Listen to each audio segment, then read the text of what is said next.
کہ احساس نہیں.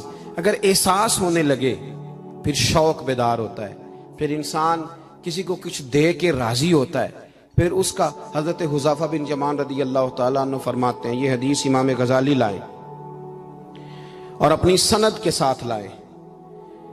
حضرت حذیفہ بن یمان رضی اللہ تعالیٰ عنہ فرماتے ہیں, میں نبی پاک صلی اللہ علیہ وسلم کے ساتھ ایک سفر میں تھا, گرمی بڑی شدید تھی.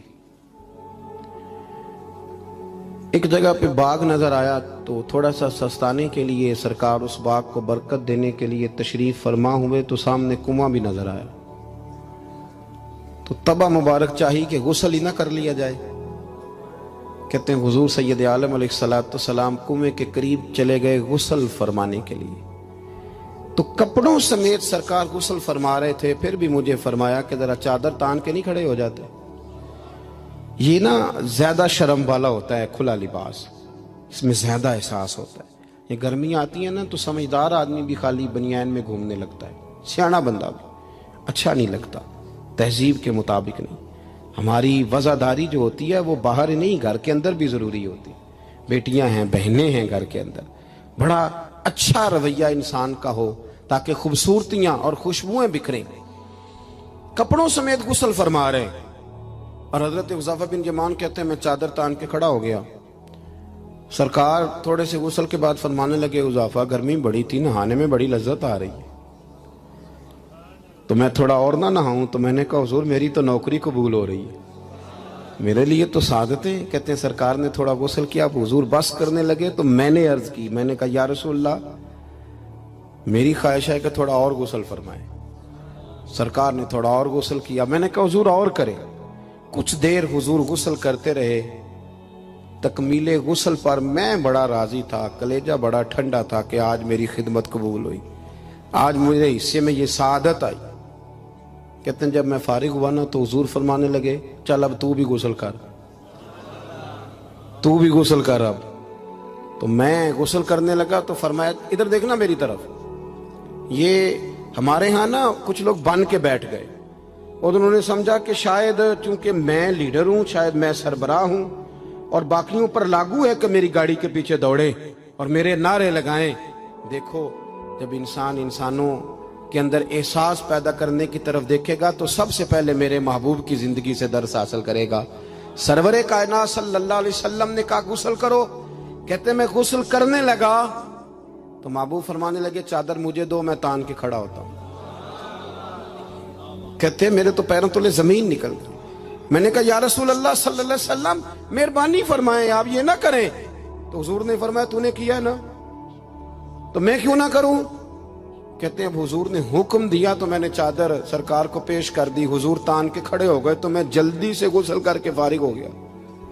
میں نے کہا حضور نہا لیا ہے. فرمایا حذیفہ مجھے گرمی لگ رہی تھی تو تمہیں بھی لگ رہی ہوگی نا, صحیح کر کے غسل کرو. کہتے ہیں میں غسل کر چکا, یارو ذرا اس کی لذت تو محسوس کر لو. کوئی حرج نہیں یار, اگر کوئی کام ہمیں کبھی اپنے ہاتھ سے کرنا پڑ جائے کوئی مسئلہ نہیں. اگر آسمانوں پہ چلو گے تو زمین والوں سے پیار نہیں بڑھے گا, اور اگر زمین والوں کے بیچ رہو گے پیار کرو گے تو محبتیں بڑھیں گی. حضرت حذیفہ بن یمان کہتے ہیں کہ میں پھر تھوڑی دیر غسل کے بعد عرض کی حضور کر لیا غسل. تو کہتے ہیں اب سرکار نے میری طرف غور سے دیکھ کر فرمایا حذیفہ دو حرفی بات ہے, جتنی دیر میں نے غسل کیا تم بھی اتنی دیر ہی کرو گے, اور کرو گے تو بات ختم ہوگی ورنہ یہ بات ختم نہیں ہوگی.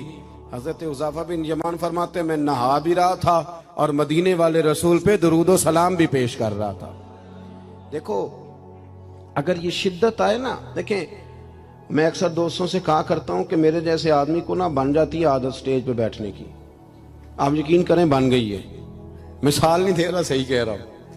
اب کئی دفعہ ایسے ہوتا ہے کہ بہت ساری محافل میں نا چاہیے نا بندہ پیچھے بیٹھ جائے, لیکن وہ ایسی جو نجی جو اساتذہ کی ہیں, جو بزرگوں کی ہیں, جن میں بڑے بیٹھے, ان میں بھی کئی دفعہ شک ہونے لگتا ہے کہ آگے ہی جانا ہے, حالانکہ نہیں جانا. اور کئی ایسے چودھری صاحب, پیر صاحب, صوفی صاحب ہوتے ہیں جو گردن اٹھا کے نقیب محفل کو دکھاتے ہیں کہ میں آ گیا ہوں, کر لے اعلان کسی طریقے سے. پھر آپ تنگ ہوتے ہیں. پھر دیکھیں نا اس محفل کا بھلا مہمان خصوصی میں تو نہیں, اس میں محفل کے تو مہمان خصوصی وہ ہیں جنہوں نے یہاں جھاڑو دیا ہے, جنہوں نے لوگوں کو دعوت دی ہے, اور جو بیٹھ کے دائیں بائیں دیکھ کے بڑے راضی ہو رہے ہیں دل ہی دل میں کہ دیکھا ہماری محفل کتنی کامیاب ہوئی. ذوق پیدا ہو رہا ہے, شوق پیدا ہو رہا ہے. ہم اگر احساس کرنے لگیں, تھوڑا سا بیچ رہنے لگیں لوگوں کے, حسن پیدا ہوگا, پیار بڑھے گا, بھائی کے ساتھ رشتہ مضبوط ہوگا, دوستوں کے ساتھ تعلق مضبوط ہوگا. یہ جو ملازم چھوڑ کے چلا جاتا ہے نا, اس کو 5,000 زیادہ ملتا ہے تو نکل جاتا ہے, اس کی وجہ یہ تھی کہ آپ کا اس کے ساتھ رشتہ مضبوط نہیں تھا. اگر تعلق مضبوط ہو جائے, مولا علی شیر خدا, مولا کائنات حضرت مولا علی شیر خدا کرم اللہ تعالی وجہ الکریم کا خادم کہتا ہے, مجھے ایک دن فرمانے لگے, یعنی خادم کو, غلام کو فرمانے لگے, یار کپڑے تیرے بھی پرانے ہو گئے ہیں تو میرے بھی ہو گئے, چل خریداری کرنے نہ چلیں. کہتے مجھے لے گئے بازار اور 2 جوڑے حضرت علی نے خریدے, ایک خاصا مہنگا تھا, ایک سستا تھا. میں سمجھ گیا کہ مہنگا آقا کا ہے اور سستا غلام کا ہے. کہتے ہیں وہ تھیلے میں ڈالے, اٹھانے میں نے تھے, میں نے وہ اٹھائے اور میں چلنے لگا. کہتے ہیں جب وہ چوک آیا نا جہاں سے مولا کائنات شیر خدا کرم اللہ تعالی وجہ الکریم نے اپنے حجرہ نور میں جانا تھا اور میں نے اپنے گھر میں جانا تھا, تو حضرت مولا علی شیر خدا فرمانے لگے, لا بھی بیٹا میرے والا سوٹ مجھے دے دے. تو بالکل طے شدہ بات تھی. میں نے وہ مہنگا جوڑا نکالا اور حضرت علی کی طرف بڑھایا, تو حضرت علی فرمانے لگے, یہ تو نہیں میرا تو وہ دوسرا ہے. تو وہ شخص کہتا ہے میں نے ایک فلسفہ بیان کیا, میں نے ایک علت بیان کی, ایک لاجک بیان کی. میں نے کہا حضور یہ آپ رکھیں اور یہ جو سستا ہے یہ میں رکھتا ہوں. فرمایا وجہ؟ کہنے لگا حضور وجہ بڑی سادی سی ہے, ایک پورا فلسفہ اس کے پیچھے, اور فلسفہ یہ ہے کہ آپ آقا ہیں اور میں غلام ہوں, تو آقا مہنگا پہنے اور غلام سستا پہنے. تو حضرت علی وہ والے عالم ہیں جن کو علم بھی مدینے والے رسول نے عطا فرمایا ہے. تو آپ حکم بھی کر سکتے تھے کہ نہیں تو لا, میں نے وہی پہننا ہے, حکم بھی کر سکتے تھے, لیکن اس نے دلیل دی تھی نا, دلیل دی تھی نا, تو پہلے اس کی دلیل کو توڑنا ضروری تھا. حضرت علی کہنے لگے فلسفہ ہی تو نے بیان کرنا ہے تو اپنے والا نہ کر, تو میرے والا کر. اس نے کہا حضور کیا مانا؟ آپ فرمانے لگے تو کہہ رہا ہے کہ مہنگا جوڑا میں پہنوں گا اور سستا جو ہے وہ تو پہنے گا. فرمانے لگے تو نے یہ دلیل بیان کی ہے کہ میں آقا ہوں تو غلام ہے, تو فرمایا تو میرے والی علت لینا. حضور وہ کیا؟ آپ فرمانے لگے تو پہن مہنگا اور میں پہنتا ہوں سستا. دلیل یہ ہے کہ تو جوان ہے اور میں بوڑھا ہوں, تو جوانوں کو پہننے چاہیے مہنگے کپڑے, بوڑھوں کا تو سستوں سے بھی گزارا ہو جاتا ہے. تو وہ خادم کہتا ہے میں لاجواب ہو گیا, اور پھر وہ قیمتی جوڑا مجھے دے گئے اور سستا جوڑا وہ لے گئے. کہتے ہیں شیر خدا تو چلے گئے, لیکن ساری زندگی میں سوچتا رہا کہ کائنات میں دوبارہ ایسے لوگ دنیا میں آئیں گے صحیح, یہ ملیں گے صحیح. احساس کی جب شدت ہوتی, اب یقین کریں اس ملک کے اندر 2 چیزیں اتنی شدت سے عام ہوئی ہیں, اتنی شدت سے, ایک پروٹوکول, ایک VIP کلچر. ان دونوں چیزوں نے بہت سارے لوگوں کو پیچھے کر دیا. اب تو بہت سارے غریب ایسے ہیں جو بیچارے قریب ہی نہیں آتے, وہ کہتے ہیں نہیں میرے والا کام ہی نہیں, وہ پیچھے, وہ شہرت سے بچنے والا پیچھے پیچھے رہتا ہے, اور میرا جی چاہتا ہے ساری غزلیں اس ظالم کے نام کریں. کچھ لوگ بیچارے بالکل پیچھے ہو گئے, مایوس ہو گئے. وہ کبھی حکومت بدلتی ہے تو ان سے کہا جائے نا حکومت بدل گئی ہے, تو وہ 2 حرفی بات کرتے ہیں, کہتے ہیں جو مرضی آ جائے, ہم نے تو محنت کر کے کھانا ہے, صبح کام پہ جائیں گے تو شام کو روٹی کھائیں گے. وہ بہت سارے نظام سے دیکھیں نا, یہ سیاسی تبصرے وہ بندہ کرتا ہے جو روٹی پیٹ بھر کے کھاتا ہے, اور جس بیچارے کو پتہ ہے نا کہ جو گھی صبح لایا تھا وہ ختم ہو گیا ہے, اور صبح بچوں نے ناشتے کے لیے جب پراٹھے مانگنے ہیں تو گھی کوئی نہیں, تو وہ پھر سیاسی تبصرے نہیں کرتا, وہ تو تکلیف میں. اللہ کے محبوب صلی اللہ علیہ وسلم نے نا احساس کی دولت تقسیم کی تھی. مسند امام احمد بن حنبل میں حدیث ہے, حضرت بلال حبشی رضی اللہ تعالیٰ عنہ فرماتے ہیں میں نے عصر کی نماز کی اقامت پڑھ دی تھی, ایک بدو آیا, ایک یہودی کا غلام, کہنے لگا یا رسول اللہ صلی اللہ علیہ وسلم میں بڑی مشکل میں ہوں, اگر آپ میرے ساتھ چلیں, میرا چھوٹا سا کام کر دیں تو میری وہ مشکل آسان ہو جائے گی. سیدنا بلال حبشی فرماتے ہیں نبی کریم نے نمازیوں سے فرمایا اقامت ہو چکی تھی, فرمایا تم بیٹھ جاؤ, میں ذرا اس بدو کا کام کر کے آتا, تم ذرا بیٹھو, میں صرف اشارے کرتا ہوں. آپ کو ملے گا کہ حضرت جابر ابن عبداللہ کا قرضہ اتارنا تھا تو سرکار کھیت تک گئے اور باقاعدہ سفارش کی ان کی, اب تو لوگ کہتے ہیں نا جب تک وہ خدمت کر رہا ہے تو تب تک وہ خدمت گزار ہے، کہیں الجھ جائے تو کہتے ہیں اس کا ذاتی مسئلہ ہے، اور میں ذاتی معاملات میں مداخلت نہیں کرتا۔ تو میاں جب آپ کے پاس تھا، آپ کا ورکر تھا، تب ذاتی مسئلہ کیوں نہیں تھا؟ اب وہ الجھ گیا ہے تو ذاتی مسئلہ ہے۔ ایک عورت رو رہی تھی تو سرکار سفارش کے لیے اس کے ساتھ نہیں چلے گئے تھے کہ میری مالکن مجھے مارے گی؟ آپ کتب حدیث، کتب سیرت کو پڑھیں۔ یہی وجہ تھی کہ حضور کے غلاموں میں وہ درد آیا، بڑے زور شور سے آیا۔ امیر المومنین سیدنا فاروق اعظم رضی اللہ تعالیٰ، اس شخص کا آپ جاہ و جلال دیکھیں نا تو کسرا کا بادشاہ کہتا ہے عمر ملنا ہے، تو عمر فرماتے میرے پاس وقت نہیں، میں نہیں ملتا، مجھے کیا ضرورت ہے کسی کی، یہ جاہ و جلال ہے۔ اور انسانیت کی خدمت کا جذبہ کیا ہے؟ چہرے پہ نقاب اوڑھ کے رات کو گھوم رہے ہیں، سامنے ایک خیمہ نظر آ گیا، سیدنا فاروق اعظم قریب گئے تو ایک آدمی خیمے میں ہے اور بڑی پریشانی میں ہے، اندر سے نکلتا ہے پھر اندر جاتا ہے۔ فرمایا خیریت ہے؟ کہنے لگا بڑی دور سے آیا ہوں، امیر المومنین سے ملنا تھا، رات ہو گئی یہیں، میری بیوی کہ ہاں ولادت ہونی اور وقت قریب آ گیا، وہ تکلیف میں، تو یہیں خیمہ لگا کے میں نے بٹھا لیا ہے۔ تو غلام آپ کون ہیں؟ تو حضرت عمر کہنے لگے تو مجھے چھوڑ میں ابھی آیا۔ گھر گئے حضرت عمر، توجہ ہے میری بات پر؟ بس سمیٹنے لگا ہوں۔ گھر گئے اور خاتون اول سے کہا، ملکہ سے کہا، اپنی اہلیہ سے فرمایا، فرمانے لگے کوئی نیکی کمانے کا ارادہ ہے؟ وہ کہنے لگی بڑا ارادہ ہے۔ تو کہنے لگے پھر بچے کی ولادت کے لیے جن چیزوں کی حاجت ہوتی ہے وہ ساتھ لے لو۔ میں آپ کو اس شخص کی بات بتا رہا ہوں جو 24 لاکھ مربع میل کا حکمران ہے، جس کے نعرے سے لوگ کانپ جاتے ہیں، لیکن وہ اصول اپنی جگہ پہ اور انسانوں کا پیار اپنی جگہ پہ۔